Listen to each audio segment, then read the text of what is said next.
Hello, everyone. Good morning. I was listening to a podcast the other day about work and this idea that actually work is becoming more agile, people are changing careers and direction and roles more frequently. And obviously, when we talk to organizations about career conversations, one of the very first things that they say to us is, but if we talk to people about their careers, won't they want to leave?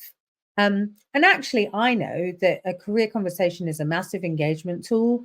The more that you take a personal interest in where someone wants to go, actually, the less likely they are to think about going elsewhere. And actually, it's also a bit like a gateway drug. Once they've had a conversation with you, they're much more likely to access all the amazing things that you put on for them, whether that's secondments, development, mentoring, all that kind of good stuff.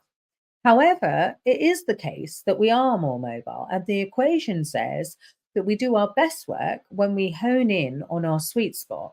Our sweet spot is effectively our kind of career DNA, the things that make you you, the things that you are phenomenal at. And yes, we still want room to play within that context, but basically, we want to be on the tightrope of walking along our sweet spot and slightly course correcting along the way. So, do we actually want people in our organization when their sweet spot has expired? It might be that what they were doing was fantastic for them and for you and a big win-win.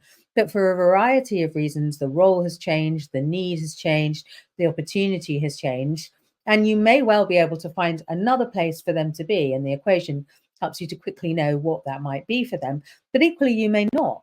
And we don't want any quiet quitting going on here. So we really need to be able to celebrate and be okay with the idea that people staying in their sweet spot might mean sometimes leaving your organization and potentially coming back when another opportunity comes to play to their strengths. I've been working with a coaching client recently who's had exactly this experience. So she's been working in her sweet spot incredibly successfully. And then the organization, in a variety of different ways, has altered and changed and has got her doing things that have had her feeling more incompetent than she's ever felt before in her life. And this is really not someone who should be feeling incompetent.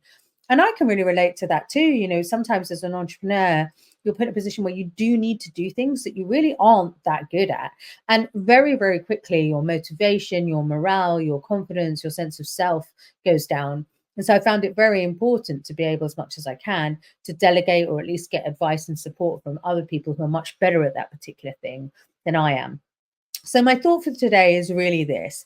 Could you be all right with talent leaving your business if it was in their best interest and in yours? And would you still have the courage to have a meaningful career conversation that gave them clarity and purpose and the aha moment about what it was about the environment, the skills, or the work that they're doing that just wasn't a good fit right now?